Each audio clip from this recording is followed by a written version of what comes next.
கர்த்தருக்கு பிரியமானவர்களே, கர்த்தர் எப்படி வழிநடத்தி கொண்டிருக்கிறார் என்ற தலைப்பிலே நாம் தியானிக்கிறோம் இல்லையா?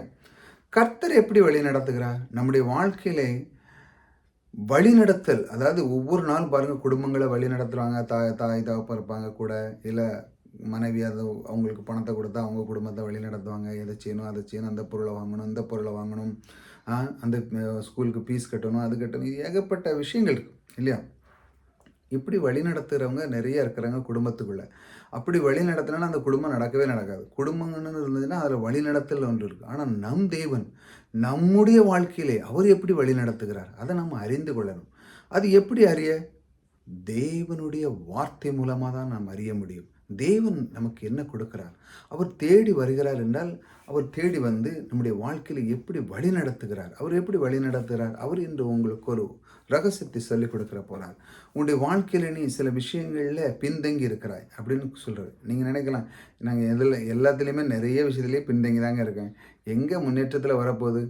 பார்க்க போனீங்கன்னா எங்களுக்கு பொருளாதாரம் பணம் பற்றாக்குறை ஏகப்பட்டு இருக்குது. நானும் போகிறேன், சர்ச்சுக்கு போகிறேன், வாரம் போகிறேன். ஆனால் மாதம் லாஸ்ட்டில் நான் இன்னொருத்தண்ட கடன் வாங்க வேண்டியிருக்கு. அந்த சூழ்நிலை ஆகிட்டு அப்படின்னு நீங்கள் யோசிக்கிறீங்க இல்லவா? ஆனால் தேவன் இந்த இந்த கடன் வாங்குது, இந்த பிரச்சனை இதெல்லாம் இருந்து நீங்குவதற்கு ஒரு வழியை வைத்திருக்கிறார் தேவன். அதை யாருமே பின்பற்றதே கிடையாது. பைபிள்லேருந்து படிப்பாங்க, ஆனால் பின்பற்றதே கிடையாது. ஆனால் தேவன் இப்போ உங்களுக்காகவே அவர் இந்த வார்த்தை கூறுகிறார். நீ இந்த பணத்திலிருந்து நீ விடுதலையாக வேண்டுமா? நீ இந்த கடத்திலிருந்து விடுதலையாக வேண்டுமா?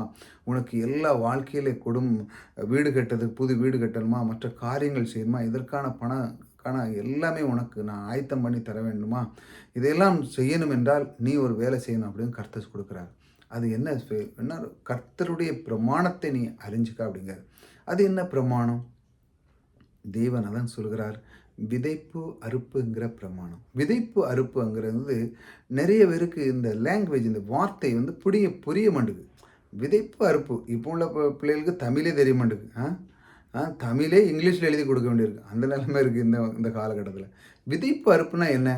விதைப்பு அறுப்புங்கிறது விவசாயம். விவசாயத்தில் பாருங்கள், அந்த விதைக்கிறான் ஒரு விவசாயி வந்து தன்னுடைய விதை நெல்லையே விதை கடலையே வச்சுருப்பாங்க. அவங்க ஒரு மழை காலம் வருங்க, இந்த டைமில் அந்த காலம் வரும்போது அந்த விதைப்பாங்க. கொஞ்சம் தான் விதைப்பாங்க. இப்போல்லாம் பாருங்கள், ஒரு ஒரு ஒரு கூடை நிறைய கொஞ்சம் தான் கடலை வச்சுருப்பாங்க. ஆனால் அதை விதைச்ச உடனே அதை அந்த கூடை மாதிரி 1000 கூட வந்துடும். எப்படி வருது அது? தேவன் அந்த பிரமாணத்தை பூமியின் மேல் கட்டளையிட்டிருக்கிறார். ஆதியில் நீங்கள் பார்த்தீங்கன்னா, விதைப்ப அந்த மரம் செடி கொடி அதன் ஜாதியின் பிறகு பிறப்பிக்க கிடதுன்னு கட்டளையிட்ட அந்த தேவன் அந்த பிரமாணத்தின் அடிப்படையை அது வேலை செய்கிறது. அப்போ நீங்கள் செய்கிறீங்களா? இதுக்கு என்னங்க சம்மந்தம்? பணத்தை நான் பெருக்கணும்னா நீங்கள் அந்த கதையை சொல்கிறீங்க அப்படின்னு கேட்கலாம். அதுக்கு தான் நான் வாரேன் பாருங்கள். தேவன் பாருங்கள், அதே சொன்ன அந்த தேவன் மரம் செடிகளுக்கு சொன்ன அதே அந்த வார்த்தை, அதிலிருந்து பிறப்பிக்க வேண்டும் என்று சொன்ன வார்த்தையை இப்பொழுது உங்கள் கையில் இருக்கிற பணத்தையும் அவர் சொல்லிவிட்டார். அவர் விதை என்றே சொல்லிவிட்டார். பணத்தை விதை என்று சொல்லி, அதான் நம்ம பார்க்குறோம் பைபிளில். சிறுக விதைக்கிறவன் சிறுக இருப்பான், பெருக விதை பெருக. பார்த்தீங்கன்னா நீங்கள் சபையில் லாஸ்ட்டில் முடிஞ்ச உடனே காணிக்க போடுற டைமில் அந்த வார்த்தை பேசுவாங்க. சிறுக விதைக்கிறவன் சிறுக இருப்பான். அப்போ எது விதைக்கிறான்? அந்த டைமில் காணிக்க தானே விதைக்கிறான். அந்த டைமில் ஏதாவது நெல் போடுதாங்களா, இல்லை கடலை போடுதாங்களா? இல்லை. அந்த டைமில் பணத்தை தானே நீங்கள் விதைக்கிங்க. அப்போ அந்த ஊழியக்காரங்க சொல்லுவாங்க, சிறுக விதைக்கிறவன் சிறுக இருப்பான், பெருக விதைக்க அப்படி தான் நான் எல்லாம் சொல்லிட்டு இருப்பாங்க. ஆனால் நிறைய பேருக்கு அது புரியவே செய்யாது. அதே 10 ரூபா, அதே 2 ரூபா, அதே 3 ரூபா தான் போடுவாங்க காணிக்க, கூடதே கிடையாது. அங்கே சொல்லிகிட்டே இருப்பாங்க, எவ்வளோ விதைக்கோ அவ்வளோ நீ அறுவடை பண்ணுவேன், எவ்வளோ விதைக்கோ அவ்வளோ அறுவடை பண்ணுவேன், சிறுக விதைக்கு சிறுவன், பெருக விதைக்க பெருக அறுப்பான் அப்படின்னு. இந்த விதைப்பு அறுப்புங்கிறத பற்றி சபையில் சொல்லிக்கிட்டே தான் இருக்காங்க. ஆனால் அதை யாருமே பொருட்படுத்த கிடையாது. அவங்க நினைக்க என்னுடைய சுய பற்றி, நான் என்னுடைய இதில் இருந்தால் நான் முன்னேற முடியும், யாருக்காடு கொடுத்தோம்னா பிறகு எப்படி பெருக முடியும், எப்படி நம்ம செய்ய முடியும்னு சொல்லி அவங்க வந்து என்ன பண்ணுறாங்கன்னா, அதை அப்படியே பிளாக் பண்ணிடுறாங்க. வீட்டுக்குள்ளே அப்படி வச்சுக்கிட்டு பூட்டிக்கிட்டு கையில் இருக்கிறத ரிலீஸ் பண்ணுறதே கிடையாது. ஆனால் அந்த பணத்தை என்னைக்கு ஒருவன் ரிலீஸ் பண்ணுறானோ, கையில் இருக்கிறதை கொடுக்க ஆரம்பிக்கிறானோ, அப்பொழுது அவனுக்கு என்ன நடக்கிறது என்றால் அறுவடை உண்டாகிறது. நிறைய பேர் சொல்ல, ஐயோ என் கைவிட்டு போகிறதே என் வாழ்க்கையிலேருந்து எல்லாம் பெருமோ அப்படின்னு நினைக்கிறான். கிடையாது. அது உங்கள் கையிலேருந்து கொஞ்ச காலம் போகுது, ஆனால் அதற்கப்புறம் பல மடங்கு உங்கள் கைக்குள்ளே திரும்ப வருது. இப்படி அவன் விசுவாசிக்க வேண்டும். தேவனுடைய பிரமாணத்தை நான் மதிக்கிறேன், தேவனுடைய பிரமாணம் இதில் வேலை செய்கிறேன்னு சொல்லி அவன் அதை புரிய வேண்டும். ஆகையால் நீங்கள் நான் செய்கிற அந்த ஊழியத்துக்கு நீங்கள் உதவின்னு வச்சுங்களேன். நீங்கள் சொன்னீங்க, எங்கே உங்களுக்கு நான் ஏன் கொடுக்கணும் அப்படின்னு நீங்கள் யோசிக்கிறோம். சில நேரத்தில் பாருங்கள், மனுஷனுடைய எண்ணமே இப்படி தான். ஏன் கொடுக்கணும், எதுக்கு செய்யணும் இப்படின்னு. ஆனால் தேவனுடைய பிரமாணத்தை ஒருவன் அறிஞ்சிட்டாலே வச்சுங்க, அவன் கொடுக்கறதுல மகிழ்ச்சி ஆயிடுவான். இப்போ நான் அதுக்கான நம்பர் கொடுத்துருக்கேன். உங்களுக்குள்ள எந்த அளவுக்கு ஒரு வாஞ்சை வருதுன்னு நான் நான் பார்க்குறேன். அதாவது தேவன் உங்கள் மேல் பிரியமாக இருந்தால், தேவனுடைய வார்த்தை உங்களுக்குள்ள உள்ளத்தில் தொட்டிருந்தா நீங்கள் கண்டிப்பாக நீங்கள் அனுப்புவீங்க.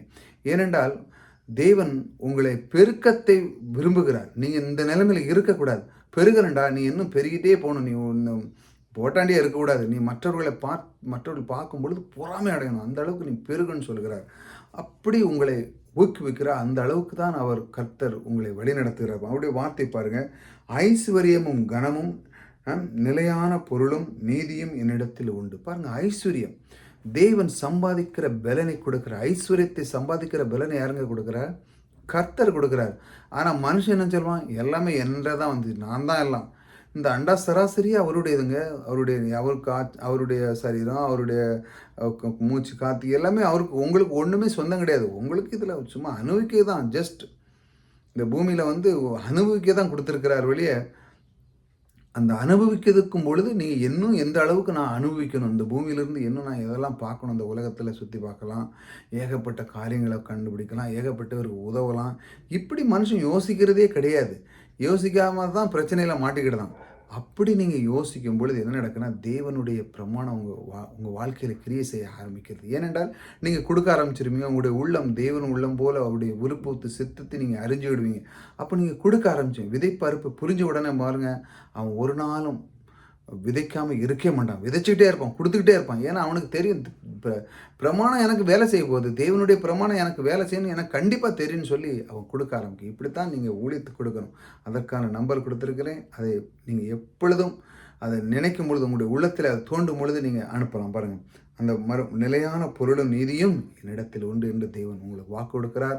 கர்த்தர் எப்படி வழி நடத்துகிறார்னா இப்படி தான். கர்த்தர் உங்களோடு கூட இருக்கிறார். கர்த்தர் உங்களை ஆசீர்வதித்திருக்கிறார்.